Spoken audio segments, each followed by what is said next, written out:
दिल्ली में जल संकट को लेकर कोहराम मचा हुआ है। विपक्ष सरकार को घेर रही है। इस बीच आम आदमी पार्टी के विधायक आज केंद्रीय जल मंत्री सीआर पाटिल से मिलने पहुंचे।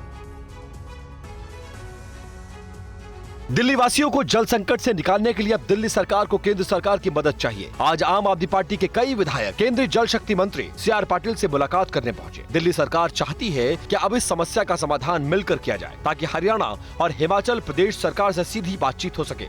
हम उम्मीद ये करते हैं कि दिल्ली की 2 करोड़ लोगों की पीड़ा को समझते हुए केंद्र की सरकार की तरफ से सीआर पाटिल साहब इंटर-स्टेट कोऑर्डिनेशन की जिम्मेदारी अपने कंधों पे लेंगे और कोऑर्डिनेशन करके इंश्योर करेंगे कि दिल्ली के लोगों को इस भीषण गर्मी में पानी के संकट से राहत मिले।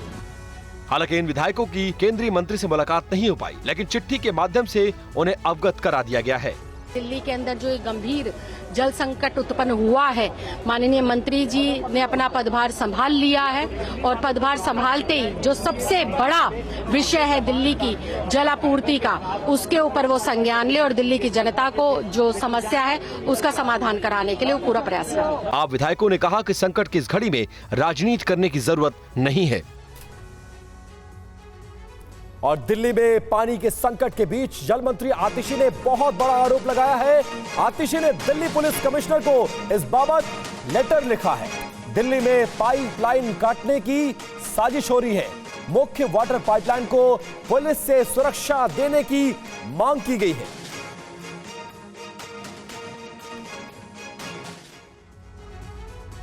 और दिल्ली जल बोर्ड राजधानी में जगह जगह वाटर पाइपलाइन की जांच कर रहा है। इस दौरान टीम को साउथ दिल्ली के राइजिंग मेन पाइपलाइन में लीकेज मिली है। सरकार ने दावा किया है कि यहां पाइप को जानबूझकर काटा गया।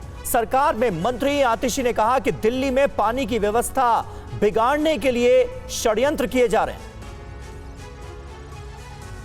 देखिए, दिल्ली जल बोर्ड द्वारा और हमारे एडीएम एसटीएम्स द्वारा हमारी पानी की पाइपलाइंस की पेट्रोलिंग हो रही है। कल की ये फोटो है साउथ दिल्ली राइजिंग मेंस की। एक बहुत बड़ी लीकेज मिली। जब हमारी टीम ग्राउंड पर पहुंची तो हमने ये देखा कि बहुत बड़े बड़े बोल्ट काटे हुए थे, टूटे हुए नहीं थे, काटे गए थे। इसका क्या मतलब हुआ? इसका मतलब ये है कि जानबूझकर पानी की पाइपलाइन को तोड़ा गया। कल फिर दिल्ली जल बोर्ड की टीम ने 6 घंटे लगकर पानी की पाइपलाइन को रिपेयर किया और कल रात 10 बजे तक, 4 बजे से लेकर 10 बजे तक रिपेयर का काम हुआ और 10:30 बजे तक पानी की पाइपलाइन में फिर से पानी चालू हो गया। लेकिन इसका नतीजा क्या हुआ? इसका नतीजा ये हुआ कि पूरी साउथ दिल्ली को पानी प्रोवाइड करने वाली मेन पाइपलाइन 4 बजे से 10 बजे तक रिपेयर के लिए बंद रही। तो आज सुबह साउथ दिल्ली के बहुत सारे इलाकों में इस वजह से पानी पहुंचा ही नहीं। आखिर इस षड्यंत्र से कौन परेशान हुआ? बीजेपी वाले नहीं परेशान हुए, आम आदमी पार्टी वाले नहीं परेशान हुए, कांग्रेस वाले नहीं परेशान हुए। इससे दिल्ली में रहने वाले लोग परेशान हुए। और वहीं दिल्ली में लगातार गहराते जल संकट पर आम आदमी पार्टी की सरकार के खिलाफ बीजेपी का प्रदर्शन। लक्ष्मीनगर, आरकेपुरम और नजफगढ़ में प्रदर्शन किया गया। बीजेपी के कई सांसद इसमें शामिल हुए। दिल्ली सरकार के खिलाफ गुस्सा।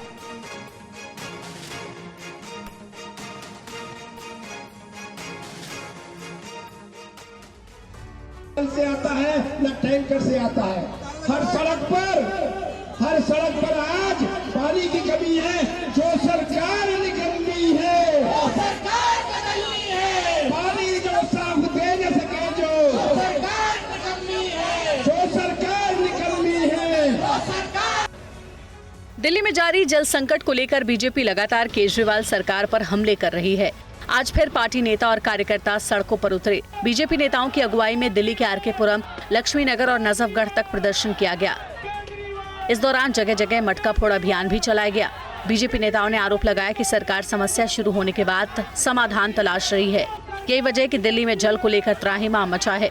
40% से ज्यादा पानी दिल्ली का वेस्टेज में चला जाता है या इलीगल टैंकर माफिया, जिसे आम आदमी पार्टी की सरकार प्रोत्साहित करती है, उसमें वो चुरा कर ले जाते हैं। लेकिन दिल्ली सरकार कुछ नहीं करती सिवा दोषारोपण के। आज इन्होंने गुमराह करने के लिए ये नई एक बनावटी बात जनता के बीच में छोड़ी है। ये सरासर असत्य है। नजफगढ़ में विरोध प्रदर्शन की अगुवाई कमलजीत सहरावत ने की। महिलाओं ने यहाँ मटका फोड़ा। राजनीति करने की बजाय दिल्ली सरकार को एक्शन प्लान बनाकर रोड पर उतरकर अपने अधिकारियों के साथ लीकेज को रोकना चाहिए। दिल्ली के नजफगढ़ में बड़ी संख्या में महिला कार्यकर्ता शामिल हुई और केजरीवाल सरकार पर हमला बोला। और केंद्रीय जल शक्ति मंत्री से मिलने पहुंचे आम आदमी पार्टी के विधायकों ने TV9 भारतवर्ष से खास बातचीत में अपनी बात रखी। रिपोर्ट आपको दिखाते हैं। ये पानी हमारे पास दिल्ली में आता है या तो उत्तर प्रदेश से आता है या हरियाणा से आता है, तो वहाँ पर पता लगा है कि उसका विजुअल है कि वहाँ से पानी चोरी हो रहा है। तो चोरी को रोकेगा कौन? इधर भी भाजपा की गवर्नमेंट है, इधर भी भाजपा की गवर्नमेंट है, सेंटर में भी भाजपा की शिकायत आप लेके यहाँ पहुंचे। तो ये शिकायत लेंगे कि ये वायदे में आप बात करो। मैम ये बताइए, पानी चोरी का भी आरोप लगा रहे, जल मंत्री ने कमिश्नर को लेटर लिख दिया है। पानी का मामला सीधा जो हमारे देश के जल मंत्री हैं, बहुत ही कदावर नेता है, यदि वो चाहें कि इसमें इंटरवीन करें तो बहुत जल्दी दिल्ली के लोगों को पानी मिल जाएगा, क्योंकि पूरी पावर है। इस समय जो है वो केंद्र सरकार का आपको भी रवैया देखना पड़ेगा। जिस तरीके से हमने कल ही लेटर दे दिया था, और कल ही लेटर जो है वो हमने पाटिल जी को यहाँ पे दे दिया था, जो जल संसाधन मंत्री हैं उनको दे दिया था, और रिक्वेस्ट करी थी कि जो है वो हमसे मिले, हमसे बात करें, और दिल्ली में जिस तरीके से जल संकट है उसकी बात करें, और जिस तरीके हरियाणा सरकार जो है पानी छोड़ने को तैयार नहीं, तो आपसी सामंजस्य बिठवा के दिल्ली के लोगों को पानी पिलाएं। वहीं दिल्ली बीजेपी के अध्यक्ष वीरेंद्र सचदेवा ने पानी पर बचे कोहराम पर क्या कुछ कहा है, वो आपको सुनाते हैं।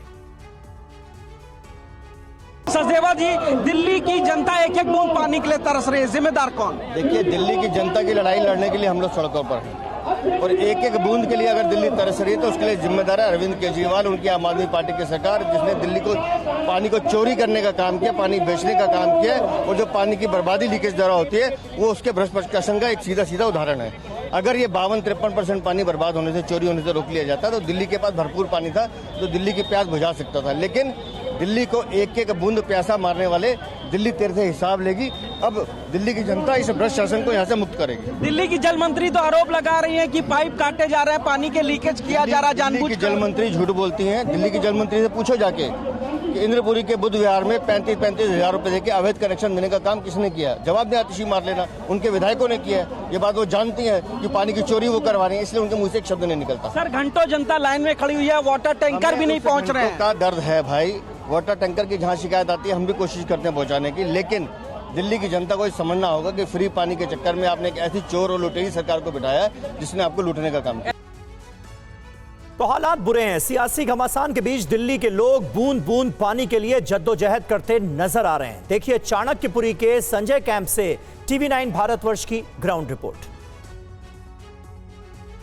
दिल्ली की जनता प्यासी है और टैंकरों के जरिए उनकी प्यास बुझाने के लिए, पानी देने के लिए यहाँ पर टैंकरों को लाया जा रहा है, लेकिन हालात कितने बद से बदतर हैं आप देख सकते हैं। दिल्ली में 1000 MGD पानी की जरूरत होती है जो दिल्ली का प्रोडक्शन किया जाता है और जो दिल्ली की प्यास बुझाती है, लेकिन अभी 958 MGD पानी ही प्रोडक्शन किया जा रहा है। और यही वजह है कि दिल्ली के कई इलाके ऐसे हैं जो पानी की पूरी तरीके से समस्या से जूझ रहे हैं, जिसमें से संजय कैंप का इलाका एक है। इसके अलावा संगम विहार, चाणक्यपुरी, द्वारका, रोहिणी, गीता कॉलोनी, मीठापुर, जगतपुरी जैसे तमाम इलाके हैं जहां पर कमोबेश इसी तरीके का हाल देखा जा सकता है। महिलाओं के साथ आप देखेंगे छोटे छोटे बच्चे जो हैं वो भी हाथों में डिब्बा लेकर के इस तरीके से खड़े हैं ताकि उनको टैंकर से पानी मिल सके। और देखेंगे कितनी बड़ी संख्या में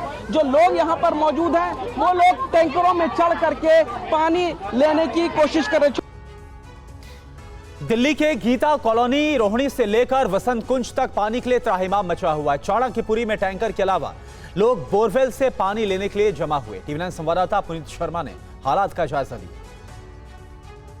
दिल्ली के चाणक्यपुरी के संजय कैंप का हाल यही है। हर रोज सुबह होते के साथ ही लोग लंबी लाइन में रखते हैं, अपने घरों से इस तरीके से डिब्बे लेकर के आते हैं। और यहाँ पर फिलहाल एक बोरवेल लगाया गया है जिसके जरिए आप देखेंगे कि सुबह सुबह यहाँ पर लोग पानी भरने के लिए आते हैं। यहाँ पर टैंकर के जरिए भी पानी की सप्लाई की जाती है। फिलहाल आज यहाँ पर पानी का टैंकर नहीं आ रहा है, जिस वजह से ये लोग इस तरीके से पानी भरने के लिए परेशान हैं। कई लोग आप देखेंगे कि पानी भरने को लेकर के लोगों के बीच में बहस भी होती है। फिलहाल सुप्रीम कोर्ट पूरे मामले का संज्ञान ले रहा है। पानी को लेकर के सुप्रीम कोर्ट में सुनवाई चल रही है।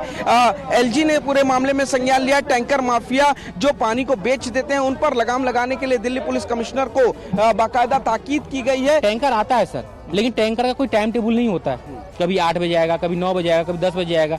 जब तक काम धंधा छोड़ के जो लोग भर सकते हैं वो भरेंगे, जो ड्यूटी जाने वाले बेचारे चले जाते हैं, बाहर में ही नहाना धोना कर लेते हैं अपना। यहाँ पे तो सर व्यवस्था पानी का इतना किल्लत है ना, पूछिए मत।